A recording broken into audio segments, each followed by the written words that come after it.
Hi, welcome to another exciting episode of the Andre The Beast Crayton Show. Today is a very sensitive topic day. Why is that? Because we still got issues in this world that have not clearly been addressed.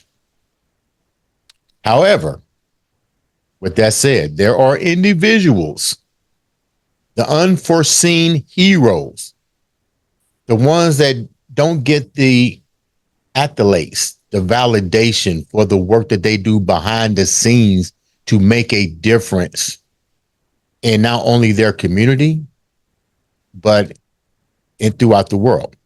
Today, we have a young lady, beautiful young lady is coming on the show that's going to tell us her story of coming out of poverty, from dealing with her son, being a single mom, and taking all of that trial and tribulation, and still recognizing that she wants to make a difference in everybody's life as well as the world. I'd like to welcome to the show, all the way from Philly, Katherine Ketter. Did I pronounce the last word right? Is it Ketter? You got it right, Andre. Yeah. Okay. I got it right the first time. Welcome to the show. No, thank you so much for having me. You know, we was talking during the pre-interview, and I looked at all of the things that you have accomplished and things that you're still doing now to make an impact on the world. But before we go down that road, tell the viewers a little bit about your life, how you grew up. Give us a little ballpark on who Kat actually is.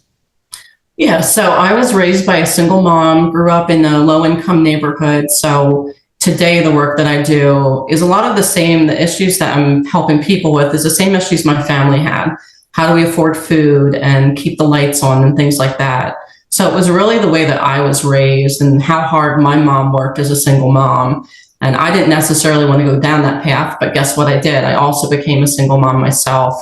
And so it was coming up and raising my son through an injury that he had that really inspired me to improve things. How do we improve things for, all the communities that we serve? So that's my passion today, is just straight on, it's helping people. When you talk about, some people say they have to wait for things to happen before they become proactive.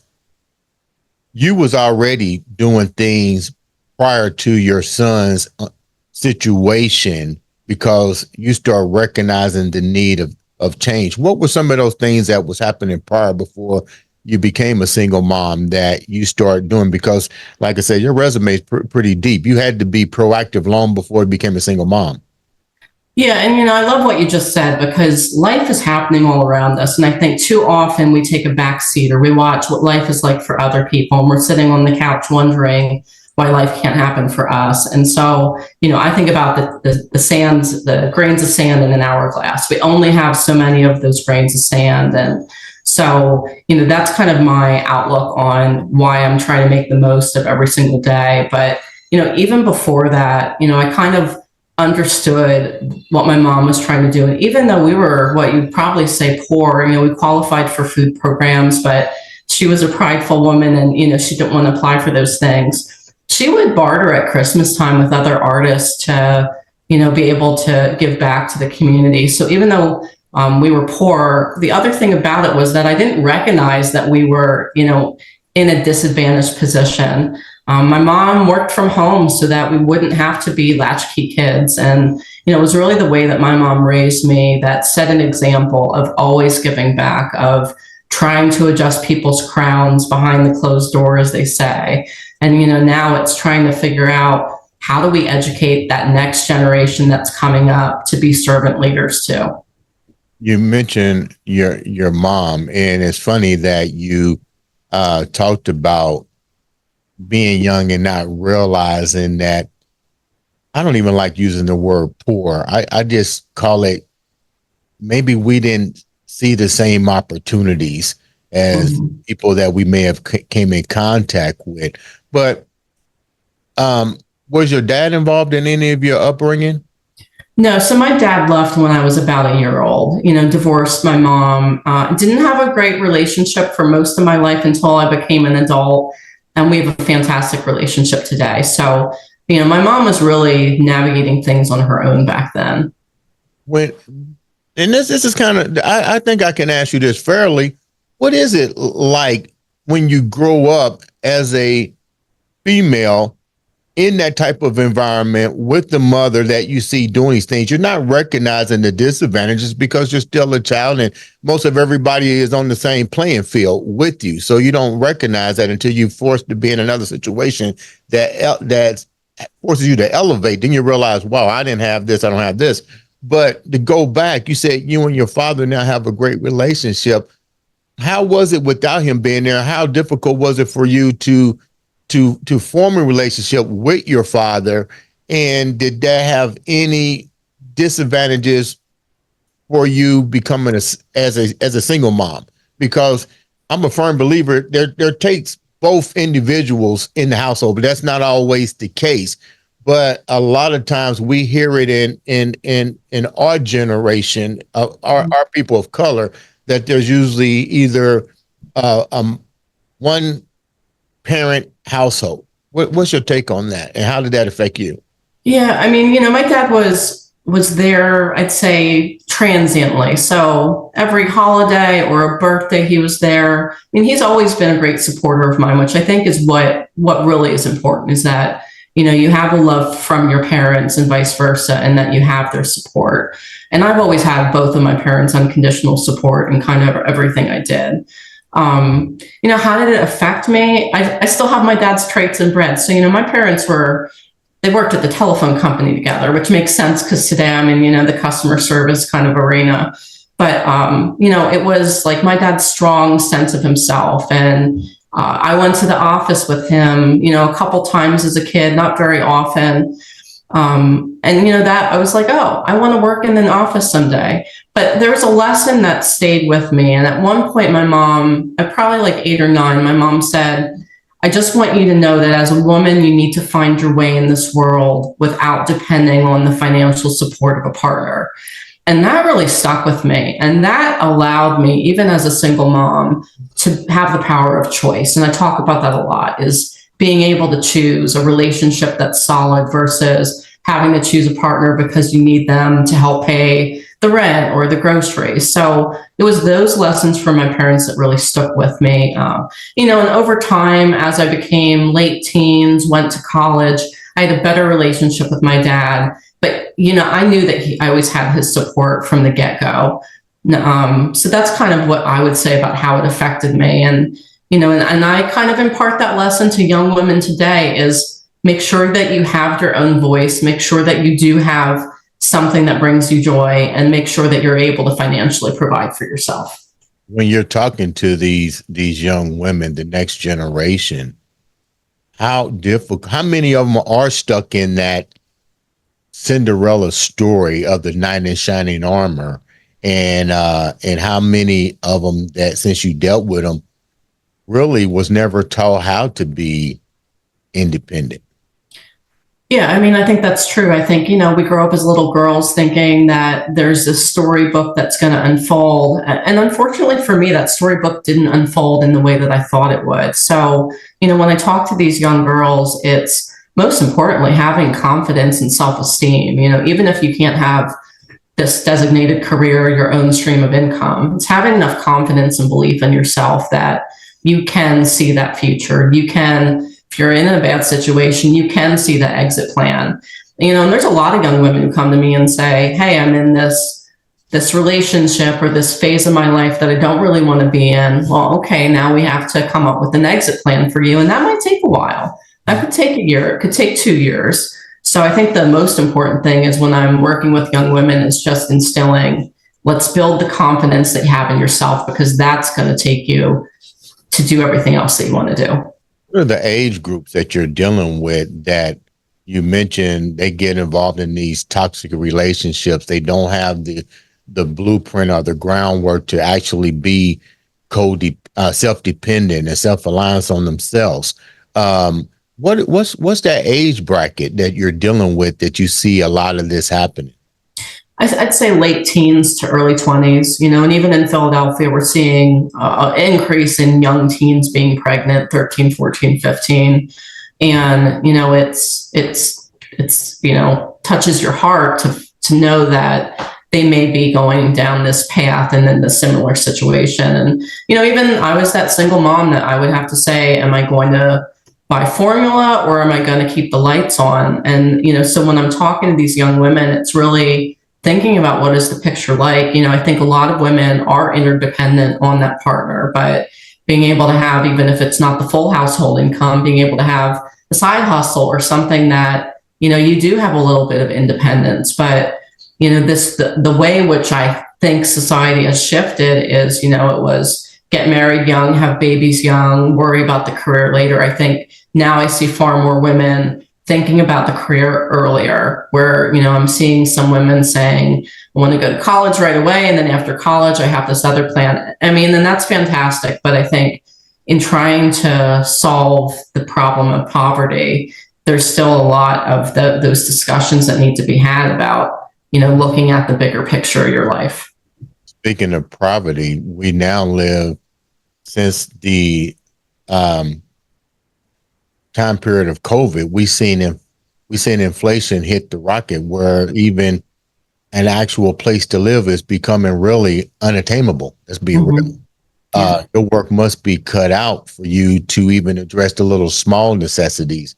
You want to see change happen, and I can see you working towards that. But from what you do for a living, what do you think needs to happen to see an impact happen, not just statewide, but globally? Because this isn't just a Philadelphia thing. This is systemic. It's all over the place. Everybody's struggling with trying to figure out healthcare, place to live, food on the table, and basically how to live comfortably. It's not a matter of just trying to be quote unquote rich, but what needs to happen so everybody can at least survive and be happy? I think what needs to happen is we remember we each have power, and so when I'm looking at changing healthcare, it's not, I'm going to make this broad sweeping change right now, but I'm going to go to this one person in this one neighborhood in Philadelphia. And guess what? There's 6 or 7 other people living with that person. So let's tackle all of their healthcare. Let's make sure that the apartment is not polluted. Like we're seeing an increase in asthma, probably because of vaping, probably because of the environmental conditions. So I think of it like the power of one, like one person, one family, one neighborhood, one zip code, one city, and then we scale that. But I think what we're not doing is really understanding that lived experience, really meeting people where they are. So, more now these days, you see a lot of healthcare companies like Fabric Health. They're meeting people in laundromats. We're meeting people at bodegas. We're not saying, hey, come to us in the doctor's office and we'll help you, but hey, let's send street medicine out in a mobile van and let's really meet you where you are. So I don't think we're really listening to the people who are in poverty. I think at a very high level, there's law that's happening without taking those lived perspectives into consideration. So that's really where the change needs to happen, is hearing from the people. You're involved with a company that's really making a major impact in the Philadelphia area, and if I'm not mistaken, through certain other areas throughout this United States, that you're addressing a silent, let's call it what it is, a silent killer. And we're not talking about cigarette smoke. We're talking about low income individuals that can't get the healthcare attention that they need, even with such programs as Medicaid and all that kind of stuff. These individuals are still having problems, and I call that collateral damage. But you're now working with an organization that is really becoming the forefront leader in recognizing this stuff and actually making a statement about it. Tell me about your role here and what you guys are actually doing.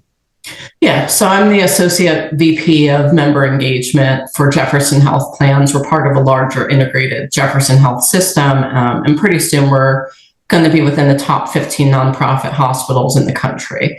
So, that just gives us a little bit more power to impact more people. We serve about 380,000 Medicaid, Medicare CHIP members around Philadelphia, across Pennsylvania, and then we also do Medicare in New Jersey.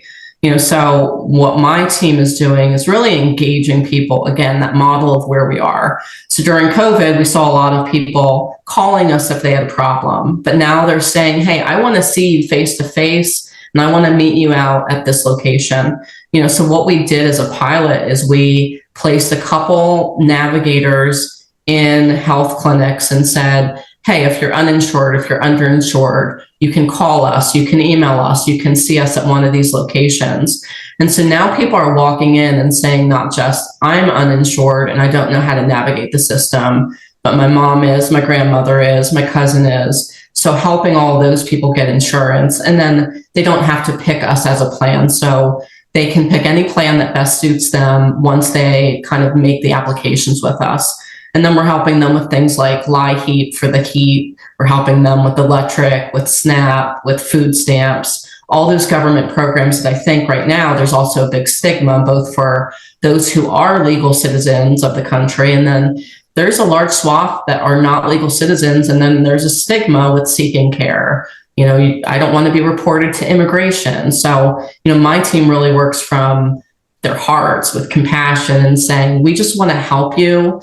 We don't want to get you in trouble, but we want to make sure that you're connected to all these resources that you probably don't even know about.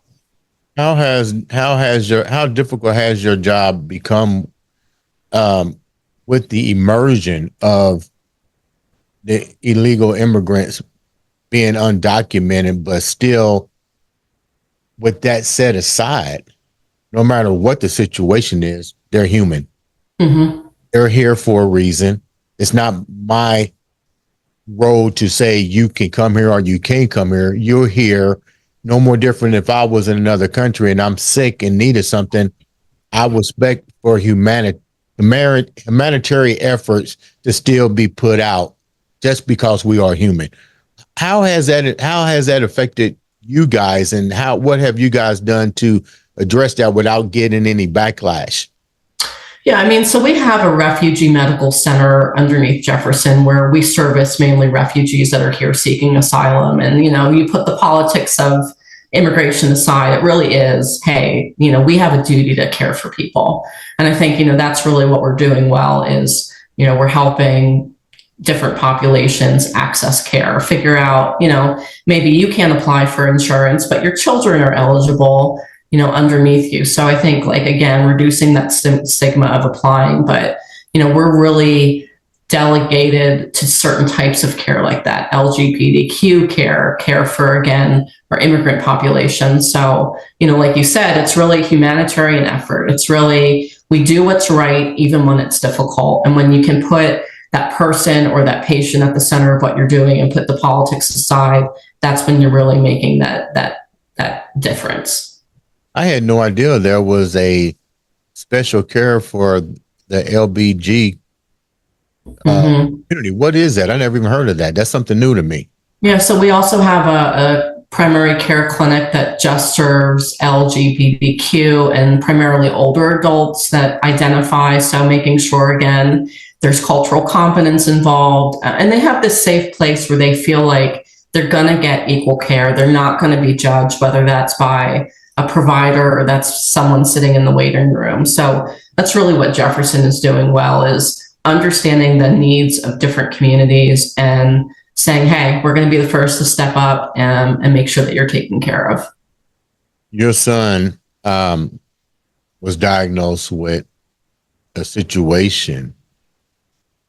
How much of that situation impacted you when you went to try to get treatment for him that made you decide to really go on this crusade? Was there a lack of knowledge on their part, lack of resources, financial? What was some of the things that you was dealing with in your own personal journey with your son and his medical treatment that you also had to address, that you wanted to make sure that wasn't going to happen with the organization that you're in now, and that these things would be addressed? Yeah, so, Aiden's story, Aiden was shaken by his biological father, was not expected to survive, and had a traumatic brain injury at 3 months of age. So that really was the second part of my story, is that was the impetus for getting into healthcare. And it's why I've stayed here. And a lot of people will say, like, I've been doing this for 27 years. How do you stay passionate every day? Because I have an Aiden in my house. And so Aiden is also one of our plan members. So, when someone's calling into member relations, I say, think of my son on the other end of that phone. And that's really why I decided to go into get my master's in public health, is I wanted to make change. I saw some of the issues that he dealt with, multiple providers, trying to schedule all these appointments when, as a working single mom, I still had a job to do every day.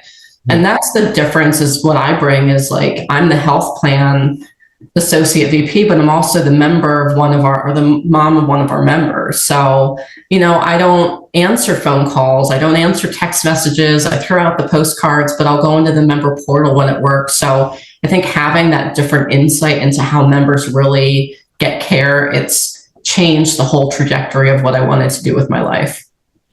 You are now also the CEO of your own company, helping people to navigate. Explain that a little bit, and what was the purpose of also creating your own brand and your own company?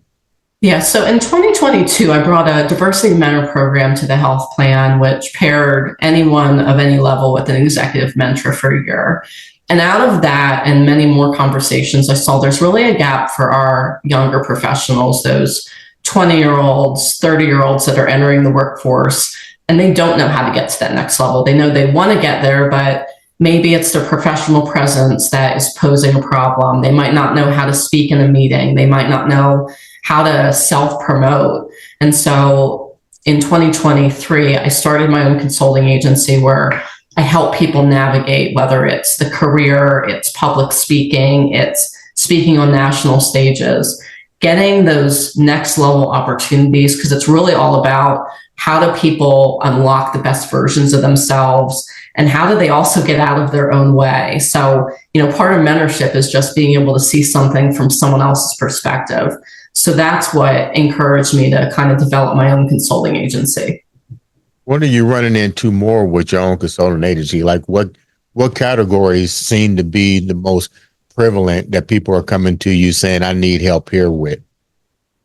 Motivational speaking. I mean, I think if you're on Instagram any day of the week, almost everyone is a motivational speaker. And I mean, that's wonderful. But a lot of people are coming to me saying, I don't know how to unlock opportunities. Like, how do I get paid to do this? How do I really put the best version of myself out there? So I'm seeing a lot of that, but I'm also seeing a lot of people that say, hey, I'm doing this in my career, but it's not satisfying to me. And how do I get to that next level? So, I'll help them do an assessment, like a skills builder assessment. And that unearths a lot of information about what they really should be doing that's going to make their lives, happy and productive. So those are really the two categories I see most often. If what makes you just hit something. Everybody is a motivational speaker, and you definitely want to get paid to do things. But what experience do you bring? What makes me want to go to you? What do you bring to the table that will make me want to put my trust in you and your services? I think I bring my authentic self, and that's something I pride myself on, even in the workplace, is being that leader that can bring their authentic self to work, so that staff feel, hey, if she's real and genuine, I can also reveal these things about myself. So I think it's that genuineness. And, I had a client that sent me a message on Instagram the other week, and then I had a meeting with her, and she said, I wasn't expecting this. She said, I don't know what I was expecting, but she said, every other coach I've worked with, they're pushy. They want to get me to sign on the services. And I said to her, it has to be a right fit. So you have to feel in this consulting call that we have an energy to connect to each other. And I think, beyond the decades of experience that I have in business and leadership, it's also being my genuine self, helping people feel comfortable, unlocking who they really are, but really who are they also meant to be. And so, that's really, I think, the difference that I bring when I'm coaching someone. You're getting ready to be featured in USA Today, Business Insider. You've also been featured on iHeartRadio, the San Francisco Inquirer. I mean, evidently you must know what you're doing. Why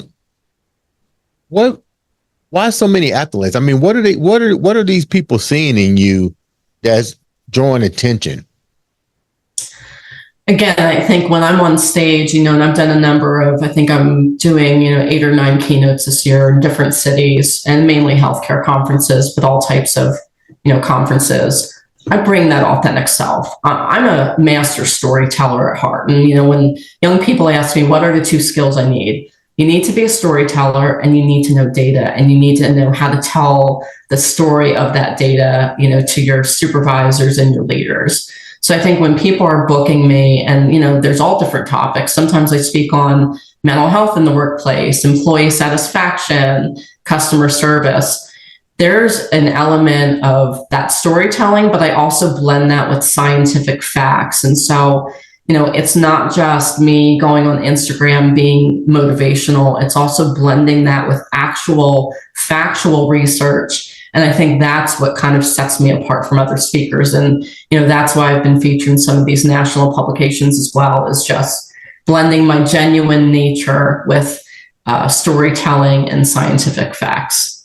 What's your end game? You're doing so many beautiful things for your community, for the world. What is your end game here? There has to be a...